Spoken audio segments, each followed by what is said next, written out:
All right. Oh, I need to turn this recorder on. That's the way to get a really long applause, is to start in the back of the room and walk up very slowly. How's everybody doing? This is my first time both to CFI headquarters and this area in general, so we got to go out to Niagara Falls today. I'm thrilled to be here, and I want to, while I'm grateful to CFI in general, a special thanks to Debbie, who not only arranged this, but I'm speaking tomorrow to CFI Northeast Ohio and Sunday in Pittsburgh.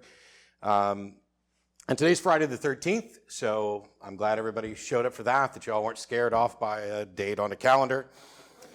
I'm a professional godless heathen. I used to be a software developer, and all of my efforts in the secular community and the skeptic community were done in my spare time, but now it's actually how I make a living, and I'm very grateful to the community. If you're familiar with Kickstarter, that's give me a bunch of money and I'll do something. There's another effort called Patreon, which is I'm going to do something whether you give me any money or not, and if you'd like to, you can donate. I started up a Patreon service called Atheist Debates, specifically with the goal of teaching people how to be better at having conversations with believers, the do's and the don'ts, but also going through various arguments, and not just here's the Kalam cosmological argument and blah, blah, blah, but simple things like you all just want to sin or look at the trees. And that's been going very well. You can find it. I'm not here begging for donations. All of the content is available to the world for free. And if anybody feels like supporting it, that would be, we'd be welcome. I also, hello? I don't tend to repeat talks. And so I'm giving 3 different talks this weekend, one at each event. And it was fortuitous because I also do about 3 videos a month. So what I thought I'd do is start by doing 20 to 30 minutes on some topic that will bore everybody to tears in a most unprofessional presentation that I will then post to make money later, and then take lots of questions. So you guys get to hear what's on my mind, and then you get to ask me about what's on your mind. And I'll be doing that at all 3 events. So if you don't like this one, you might be able to watch the videos for the other ones as well. All right, so bear with me for half a second while I do my audio cue. The Atheist Debates Patreon Project presents, Do They Really Believe That? Now, I was a fundamentalist Christian for more than 25 years. I got saved at the age of 5, walked down the aisle at a revival, and was active in the church throughout my teen years. And I thought that God wanted me to be a preacher. And I had parents who felt that way, and I know other members of the church did too. I was forced to go to church on Sunday mornings because I'm not a morning person. But I was there voluntarily the rest of the time. Sunday night, Monday night visitation, Wednesday night services, Thursday night youth things. I went to summer camps. How many people have seen Jesus Camp? Mine wasn't quite that bizarre, but I did go to summer camps like Windermere, or Camp Windermere down Lake of the Ozarks. And when I was 18 and got out of high school, I was terrified because I thought God wanted me to be a preacher. I was terrified of public speaking, which is incredibly ironic now. And I bolted and went in the Navy, and I was in the Navy for 8 years, got out, ended up in Austin, Texas, where I live now, and eventually lost my job, lost everything, and said, okay, God, if you want me to be a preacher and now you're punishing me for not doing that, let's do it. And I spent more than a year and a half in study and prayer in the hopes of becoming a preacher. Now, you don't have to go to seminary to be a Baptist preacher. You don't even really have to know that much about anything. You just have to be able to convince people that God chose you to be their preacher. That's how it works. So I looked back on my life and I thought about what I believed. Now, it's often easy for me to put on my Christian hat. I've argued both sides. I will continue to probably argue both sides. I argue the non-religious side most often because I don't want to benefit the religious side. But I've run into many people who were lifelong atheists who seem befuddled and confused. They don't really believe that stuff, do they? They can't possibly believe that. For people who weren't raised in a particular religious tradition, all of it seems outlandish and strange. It's not just the talking snake, it's every little aspect of it. Surely they didn't believe that. Maybe they're just paying lip service to these ideas. And when I look back at what I believed, I have to say, I don't know. How much of it did I actually believe? And how much of it was me believing in belief, as Dan Dennett would point out, that I believed there was value in saying that I believed this. I believed there was value in acting as if I believed these things. What did I believe? And it's getting harder and harder for me to tell the further I am removed from my time spent believing. The answer, do they really believe this, is probably yes and probably no.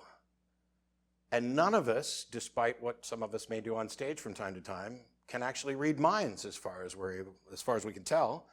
And so it's a mistake for us to pretend as if we can read minds.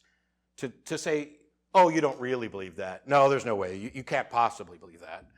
Or to claim that someone's belief is in fact sincere merely because they said so. So I can't tell you what's in somebody else's mind, or heart, if you want to go with the religious language.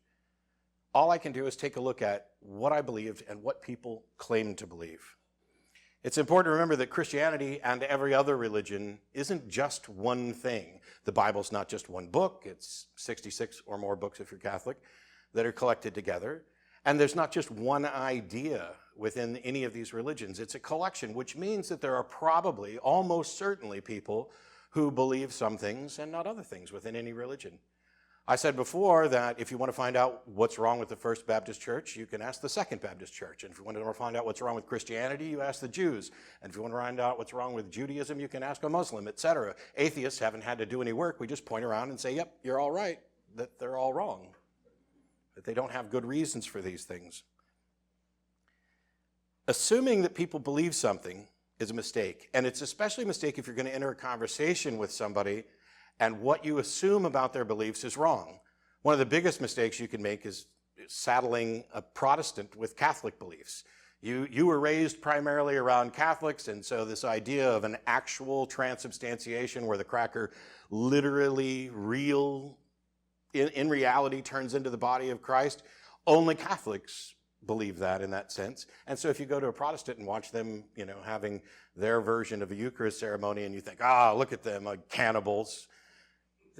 We didn't think that. The Southern Baptists looked at the Catholics and said that was a cult. They're the cult of Marian saints. They don't have a real religion. They've had this poisoned and polluted by the church. And this, as a Southern Baptist, I was taught this, and we don't have the same ideas. Well, if I can't just assume what you think, what should I do? Hey, I could ask you what you think. And now, while I can't get to what you actually think, I can at least address what you claim to think. So looking at the Genesis account of the universe, that can lead to a lot of different conclusions. The more literalist view, the more fundamentalist view, might lead to a young Earth interpretation where the Earth is somewhere between 6,000 and 10,000 years old. And we know that that's not the case, and so it seems bizarre, and it seems like a point that's very easy to attack. But it can also lead to the day-age creationists, the people who think that when the Bible says a day, it didn't mean a 24-hour day, it meant some undefined time span. That God did this, and it took some amount of time that we called a day. And it can lead to a mix of those because it's not clear. Is the Bible, is Genesis, is this story about our origins, is this man's attempt to describe an origin that they believe is something that comes from a God?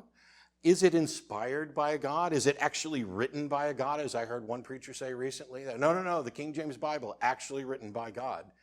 I don't think that is as accurate. I'm pretty sure that you've taken literal just a little too literally. Is this our best attempt to explain things? Is it a demonstration of our ignorance? There may not be a single clear or right answer to any of this, which is how we end up with over 1,000 denominations that identify as Christian, and even more once we get outside of Christianity and start looking at Judaism and Islam, and that's just the Abrahamic religions. There are as many different views about God and what God wants and what God thinks as there are people sitting in pews. Now, while there may not be a single clear right answer, and you'll have all sorts of arguments about what is the correct interpretation of this passage, there are, at least within the Bible, some areas that seem to be more obviously intended to be taken at face value than others. And if you interpret the Genesis story as a story of Satan creating the world, you've got a lot of work to do to convince anybody that you're actually right. You're too far afield of what it says. While there may be room to move around in there and say, well, maybe this wasn't about God actually forming Adam out of some dirt. Maybe this is ancient man's metaphor for from the earth, God brought forth and breathed life into Adam. Some passages, thou shalt not kill, probably intended to be viewed at face value. And so you can use that as an opportunity to say, why isn't thou shalt not suffer a witch to live still viewed in the same frame as thou shalt not kill? They sound very much the same, and they both give the impression that these are instructions for what you shouldn't do. Hey, you shouldn't kill people unless they're witches. That seems kind of straightforward, and yet almost nobody is running around killing witches, at least not in the United States. So if we have some passages that are literal or read at face value and others that are metaphoric and everybody can just make up their own justification, then what do we know about what people believe? I think the only thing that demonstrates is that people believe that they can make this say whatever they want. Advocates for a particular position, literal or otherwise, actually need to be made to clearly state what it is they believe and then offer the justification for it. Oh, you think there was a talking snake? That's interesting. Can you tell me why you think that's the case? Most of the time, you're going to find that the answer is because that's what the Bible says, or that's what my holy book says, or because that's what God has revealed to me. But what did I believe about Genesis? I don't know. I'm not sure, because I remember being okay with the idea of evolution, even though I probably thought God interacted in the process in some fuzzy way. I'm not even sure I had any more of a good understanding of evolution at that time than I did about God's potential interactions with it. But what I would take away from Genesis wasn't there was a man and a woman and God created them and there was a talking snake and the 6 days of creation, and this all needs to be taken literally. I think despite being a fundamentalist Southern Baptist, I probably most of the time viewed Genesis as, hey, what's the important message to take away from this? God created a world, we messed it up, now we're going to pay for it. That's the important message. And the facts within Genesis don't make much difference to that message, whether it's a metaphor for our corruption or it's an actual literal description of what happened, doesn't change the takeaway. This is one of the best functions that religions have exploited. You need to have claims that are ambiguous enough that they can be interpreted in different ways so that they are potentially unfalsifiable. There's no way to show that they're wrong. The more specific you get, Thor hurls lightning bolts, or Zeus does. Zeus hurls lightning bolts. The more specific you get, the more easy it becomes to show that you're probably not correct. However God did it, and that was good enough for me. That was the bumper sticker. God said it, I believe it, that's good enough for me. Or, God did it, that's good enough for me. But my view of Genesis was probably muddled, and it definitely changed over time. And I clearly never had a good reason to believe, and yet I was always convinced with each new version of the Genesis story in my head that I did have a good reason to believe. Well, what other beliefs from my past seem strange? Talking snakes? That's not good enough. Let's have talking donkeys. That's in there. Jonah and the great fish. Don't call it a whale. They'll correct you. So just get used to saying great fish right off the bat. It says great fish, not a whale. And then when you point out that you knew that it was a great fish and that it wasn't a whale, that it was just a great fish, you can then ask them, what difference does it make if it was a whale or a great fish? We're talking about a man who lived inside of one for a while. If you're going to nitpick over whether or not I call it a whale, by the way, whale would seem more reasonable. If there's got to be room to move around in there, hopefully. What about the plagues? Does any of that make sense? Rivers of blood, let's kill the firstborn, locusts. Are these, real things that happened? We know that the Exodus almost certainly didn't happen. The archaeological evidence demonstrates that there's nothing to support the idea that Jews were held captive, certainly not in the numbers that the Bible supports. By the way, if you lined everybody up who was supposedly escaping Egypt and had them hand to hand, they would stretch from where they were supposedly imprisoned all the way to where they ended up, which makes you wonder why they had to wander around for 40 years when they could have just formed a line and passed everything down.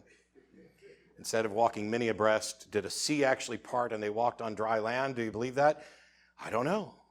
Something like that. I believe something like that. What about Noah? Was the whole earth flooded or was it just a local flood? Well, it depends on which Christian you talk to. There are plenty who say, no, it's not a global flood. It's just a local flood.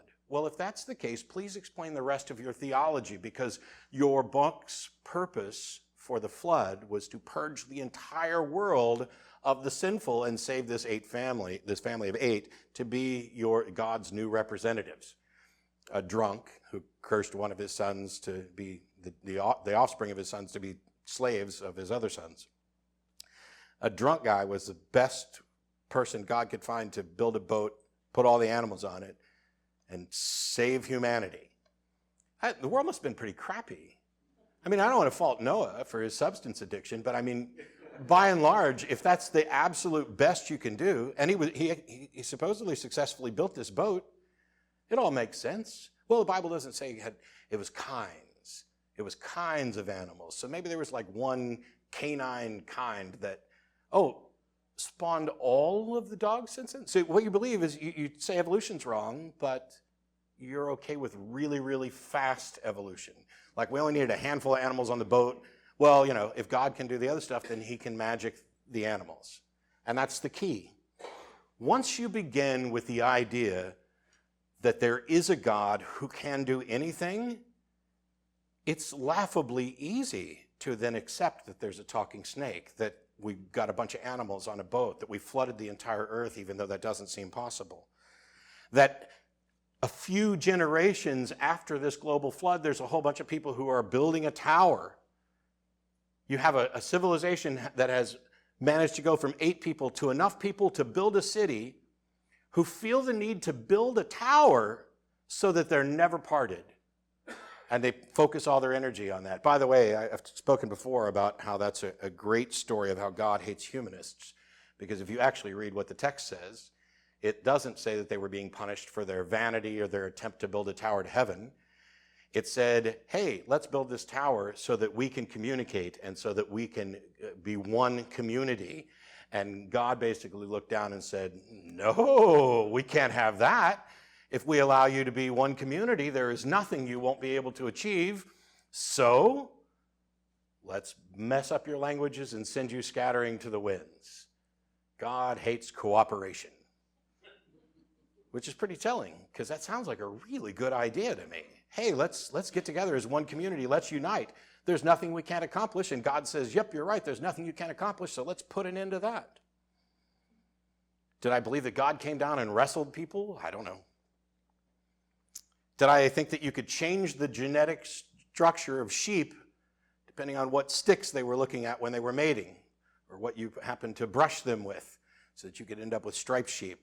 This is one of the things that basically convinced my wife at a very young age that Christianity couldn't possibly be true, because she loved genetics and she loves Punnett squares. She's a microbiologist now. And when she read that passage, she was like, that's bullshit. It just doesn't work like that. What about God wanting to kill Moses and then backing off because they circumcised his newborn kid and threw the foreskin at God's feet, or at Moses' feet, which might have actually been throwing it at Moses' genitals if you listen to David Fitzgerald? I don't know. Well, let's get out of the Old Testament. What about the loaves and fishes miracles, or raising the dead? What about the zombies marching on Jerusalem? When Jesus is being crucified, the dead get up from their graves and march on Jerusalem. I mean, I haven't actually watched Walking Dead yet. I'm looking forward to watching it. But I tend to view it as fiction. And yet the Bible pretty much has this idea that a bunch of people got out of their graves and marched on Jerusalem, as if there wasn't enough crap going wrong right then. We got to deal with the Walking Dead. I don't know what I believed about that. maybe it's just that because God can do anything, all of this stuff made sense. As soon as you've given yourself over to this idea that magic is real, that there are things that can violate the laws of nature, and there's one being who's doing it, and he's got a plan, it all makes sense. And even when the miracles go away, seemingly they decline in proportion to our ability to investigate them. Like when we start getting video cameras, and all of a sudden there's a lot fewer miracles than before we had the ability to record things. Before we had good scientific investigation, there were miracles everywhere, and now all of a sudden, you've got Joe Nickel trying to debunk the Shroud of Turin seemingly every other week or so. Because somebody has done it, looked at it again. We've looked at it again, and yes, now we're sure it's blood. Okay, what can you tell us about that blood? Well, now we're sure that it's the blood, and so the image is of someone who's clearly male, but the blood would lead us to conclude parthenogenesis. So wait, so Jesus was female? No, that's the miracle part. That's the miracle part, okay. There is a time and a place for mockery and ridicule. And not everybody accepts that. I think that ridiculous ideas are by definition deserving of ridicule. But there's a difference between ridiculing ideas and ridiculing people who hold those ideas. Now, I can't tell you what's actually in somebody's mind. I have met people who have claimed to believe almost any absurd thing in the Bible or out of the Bible. And I can't read their minds. And there are many cases where I understand the temptation to say, you're never going to change their mind. There's no amount of evidence you can throw at them that's going to change their mind. There may be people for whom that's correct, but there are certainly also people for whom that's not correct. And I don't know how to tell the difference between those people until I actually talk to them. And that's why I spend time talking to them. We're talking about people here, and if you don't care about what people believe, or you don't think you have any hope of changing their mind, then I don't know why you would feel the need to engage. But I'm an atheist because I'm a skeptic. But I talk about this stuff because I'm a humanist, because I care about what kind of world we live in, because people's beliefs, whether they actually believe it or they are just acting as if they believe it, those beliefs inform actions, and those actions have consequences for them and for the rest of us as well. So when we're engaging on these topics, can we just point out the flaws? Can we just say, the earth can't be 10,000 years old, and here's the evidence for it? Absolutely, you can do that. How effective is it? I don't know. Sometimes it's probably really effective. I had conversations with people who don't seem to understand what they actually believe, can't express it very clearly, and when asked to give the reason why, you don't get much. And in those cases, if you can provide actual evidence, if you can actually falsify their position, by all means do it. But it may not be all you need to do, because you don't know if they consider their holy book to be the literal word of God or the inspired word of God. How perfect do they consider the Bible? Not everybody thinks the Bible is perfect. I remember Ray Comfort called into the show one time, and I challenged him on the slavery issue, and he said, I don't believe everything in the Bible. I had made the assumption that Ray, who was making incredibly horrible arguments, and who seemed to be like every other biblical literalist that I'd ever met, not that any of them are true literalists, I just assumed that if it was in the Bible, he was willing to defend it. And then he comes out of the blue and says, not everything in the Bible. I don't believe everything in the Bible. Which is great to know. And I wish I'd have known before I brought that up, because that allows me to ask the question, hey, Ray, how do you tell which parts of the Bible you should believe and which parts you shouldn't? That's the best question you can ask. It's the reason there are over 1,000 denominations that all identify as Christian and all point to the Bible. You can't assume that because Joe is a Christian, that Joe believes everything every other Christian you've met believes. Yes, they probably believe in a God. Believe it or not, I've run across some people who identify as Christian who don't believe that a God exists. I have met ministers at Methodist churches who are open atheists. I'm still working on that one. I'm trying to sort through how that works. But they probably believe in God. They probably view Jesus as part of or somehow connected to God. And they probably believe that we are sinners in need of salvation. But that doesn't mean that they buy into these sinners in the hands of an angry God mentality. There was someone who called the show last week who seemed confused as to why I would object to the Bible.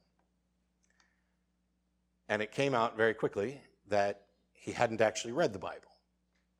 Oh, well, he'd read parts of it. Great. I've read the whole thing several times and studied it quite a bit. And I can fully understand how if you only read parts of it, you could have warm, fuzzy feelings.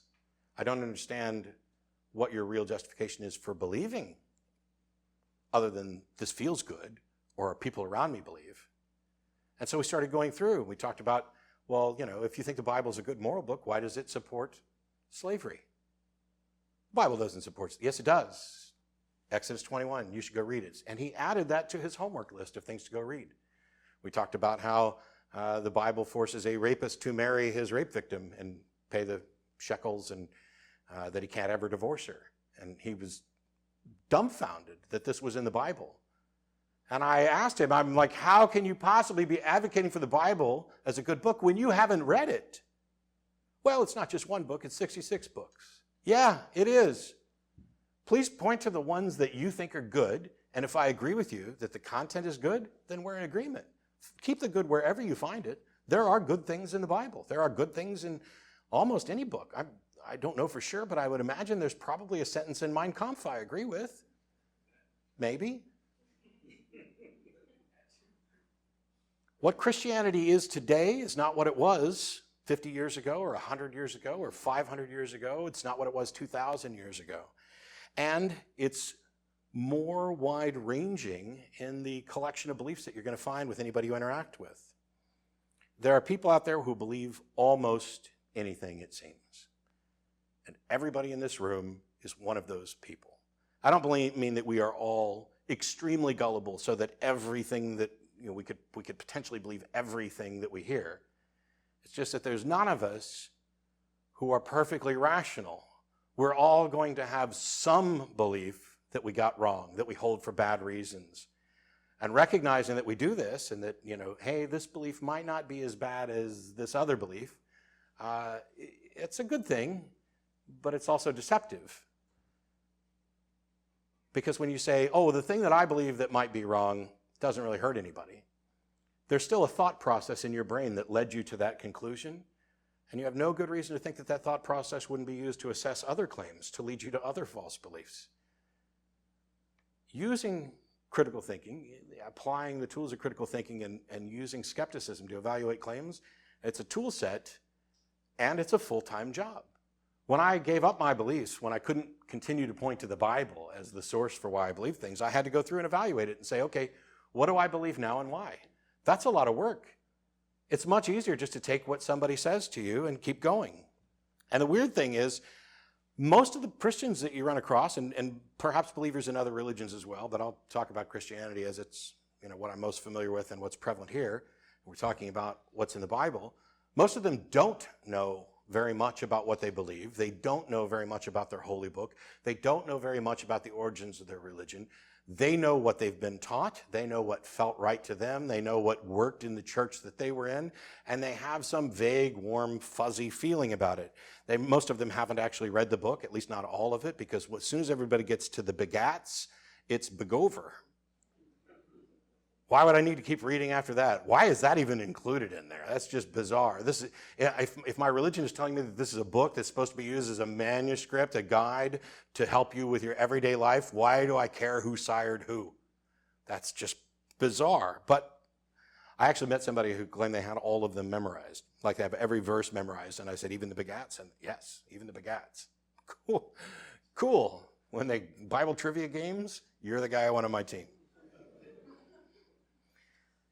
They bought into sermons, they bought into the feelings, they bought into the culture, and they just assumed that so many people couldn't possibly be so wrong for so long.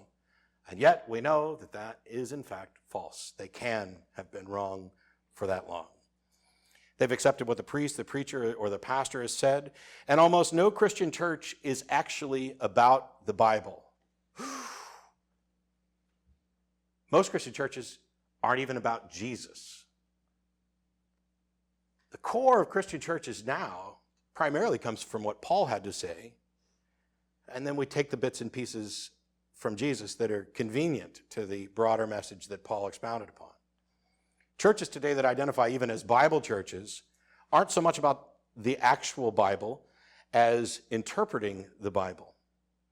I wish they would start with the verse that says, "Let God be true and every man a liar," because that demonstrates that all of these interpretations and all of these views and doctrines about the Bible can't be correct, and that we can't tell which of them might possibly be correct until some God comes down and clears it up for us, which is why so many of them claim that God has cleared it up for them, and they all disagree.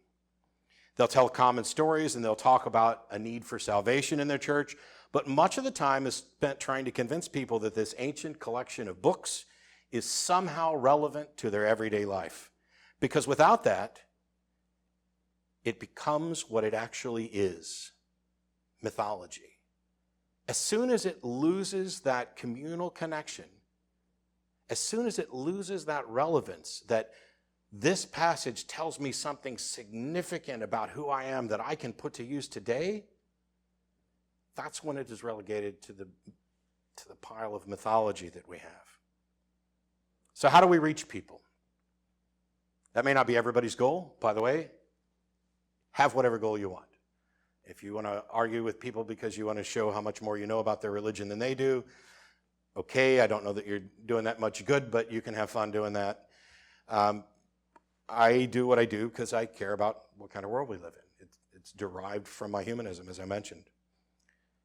So when I talk about how to reach people, one of the best tools is to ask them what they believe and why. And the why is the most important part. And when I ask questions and I'm trying to engage with someone, I'm actually interested in their answer. I'm not just waiting for my turn to speak. I'm not just, oh, they said Genesis, let me boot up the mat memory on Genesis so that I can point to, oh, you believe in talking snakes. I want to know, what do you believe and why? Now, I may lose my patience very quickly because it may become clear that I'm talking to someone who doesn't really know. And the best thing I can do at that point is say, look, you don't seem to really have a good understanding of what you believe or why. Why don't you go think about it and get back to me? Now, this is the thing. People have said, oh, you're just like the fundamentalists that you argue against. No, I don't make outgoing calls on the show. I don't go door to door. I engage with the people who want to engage. And this brings up another distinction when you're interacting with people. Things are fundamentally different when you're interacting one-on-one with someone than when you have an audience. Now, I prefer an audience. I'd love to reach as many people as possible. And when I'm having a public debate at a university or when I'm on the phone with someone at the TV show, I'm not necessarily trying to convince them. I'm trying to convince the people that are watching. Because we know enough about people watching that if the person they agree with is embarrassing themselves, if they are looking foolish, if they are doing a poor job of defending it, the person who shares those beliefs feels that pain, but they don't suffer from the disadvantage of having been the actual one who was publicly embarrassed. And that allows them the opportunity, if they want to take it, to rethink why they believe. Hey, how would I have argued this better? Have a goal in having the conversation. Realize that you're not going to change anybody's mind right away, most of the time. If your goal is something that is worthy, that'll be obvious. I can tell you, if you come up against a believer, and like I was saying earlier, if you use Catholic ideas when you're arguing with a Protestant, they get to disregard everything you say because you don't know what you're talking about. They shouldn't, because you can be wrong about that one thing and right about everything else, but they get to do that. That's the defense mechanisms that we all have and religions exploit, is that guy doesn't know what he's talking about. Oh, she just wants to sin. She just wants to do this. He just wants to do that. They have some motive, and we use that, and religious people use it as an excuse to ignore the substantive things that they've been challenged on. Now, the guy who called in last week, who decided to go do his homework, I have no idea what will happen to him. I don't know what was actually in his mind, and he had a difficult time expressing it. I'd be happy to take another call from him. I'd love to hear what happened. I'd like to hear, hey, I went off and researched this Bible thing, and here's the answer that you seem to have overlooked and why I still believe, because that allows us to move the conversation on a step further. Because Christian apologetics exists to explain away, or attempt to explain away, all of the objections that we launch on a regular basis to their doctrines, to the theology, and to what's in their holy book. But in the end, what he actually believed wasn't as important as why he believed it. And when the foundations crumble for why you believe something, those beliefs go away. You can struggle, and you can watch people actually do this. I love watching people think, and I love making people think, which is why I love doing the show. You can hear those pauses, and I can almost picture a work crew in somebody's head saying, oh my gosh, the bridge is about to fall. Let's start propping it up here. What can we use? Grab anything you've got. Let's throw everything at it and try and keep this thing stable. And I just kind of sit back and go, that's about to fall over. You don't have enough braces to put that up. And when the bridge crumbles, there are people who are going to sit there and say, nope, the bridge is still there. Yes, the emperor definitely has clothes on. And maybe you can't reach them. But maybe somebody else can. Because I have this idea that, for example, the first time you hear an idea expressed that seems foreign and strange, you're probably, if you're skeptical, if you've been burned by bad ideas in the past, you probably have a wall up. Nope, that idea, that's too weird, too strange. And then the second time you hear it, it's like, wow, that's weird, because this other person had said that thing. Maybe there's something there, but no. And then the third time you hear it, now all of a sudden you're spotting a trend. It takes 3 to get us to a trend. That's why 3 on a match is considered bad luck. The first one, hey, there was something over there. Second one, oh, I think it's right about there. The third one, yep, boom, you're dead. That's a war example, which might have flown over some people's heads. I should have been more clear. But if you're going to interact with one person, please, I hope, you're doing it because you care about what they think. And you're free to say, you know what, I'm not trying to insult you, but when I ask you if you really believe this, it's because in my head, it just seems so outlandish. And when I've heard Christians in the past talk about feeding the masses with 5 loaves and fishes, I just always assumed that they kind of went, yeah, we believe that. But you actually believe it, and I'd like to know why. What is it about it? Because you can't read minds. But what's in people's minds matters. So the only way to get to it is to talk to them and ask questions. And if your goal is to just make them look foolish, well, congratulations, there's plenty of space for you on the internet. Happens all the time. Oh, the religiotards. That language drives me nuts. Now, yes, some people really do believe all the things that we find ridiculous. And there are people in this room who believe things that somebody else in this room finds ridiculous. That is something that I keep in my mind when I'm hearing from the guy who's had visitations from aliens for most of his life, as I heard just a few weeks ago on the show. And I keep that in mind when somebody's talking about how Jesus helped them find their car keys, or how they cured their mom's cancer, or how they just feel it. Because beliefs matter, but I don't have access to them. All I have access to is what people say they believe. And if I can show that what they say they believe is in conflict with what they do, if they're acting in a way that is clearly in conflict with what they say they believe, that causes a disconnect in their head that allows them to go back and say, wait a minute, do I actually believe this, or am I just kind of acting as if I believe it? Or maybe I wasn't even acting as if I believe it. Maybe I just said I believed it, and I wasn't really sure about it. And that's the kind of conversations that we saw last week, to keep using that one example. So why not use the Socratic method, which I think is the best tool we have? You're never going to learn anything more strongly than when you learned it yourself. When you had that Eureka, aha moment yourself. And so the Socratic method of asking people questions, ultimately leading them towards something, it's not dishonest. It's not a trick. There are people who, when they call in the show, you're asking me trick questions. No, I'm just exposing the problems with the answers that you began with. That's not a trick. Asking you to justify what you believe is not a trick. And everybody isn't going to be reachable, certainly not on the first go. But if you actually point out to people where they haven't adequately defended their belief, when you demonstrate that since they believe and you don't, they have a burden of proof for the positive claim that they're making, they have the obligation to try to convince you. They should have the obligation to try to convince anyone. And we do this to get them to realize errors, but also with the recognition that we could be wrong. And if they do, in fact, have a good reason for their belief, then we should accept that too. And I try to do as much of this as I can from the standpoint of humanism, of demonstrating that I don't think that somebody's stupid, that my IQ didn't go up when I stopped believing. I just had different access to different information and viewed it from a different angle. That while I may believe that their particular views are stupid, that I don't necessarily think they're stupid.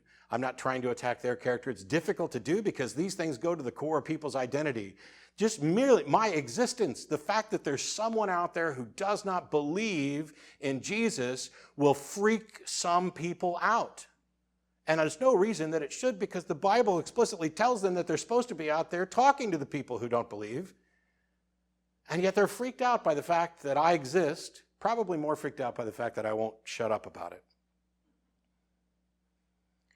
This idea of going into these conversations and saying, you know, I just really find it difficult to believe that you believe what you say you believe. That's okay.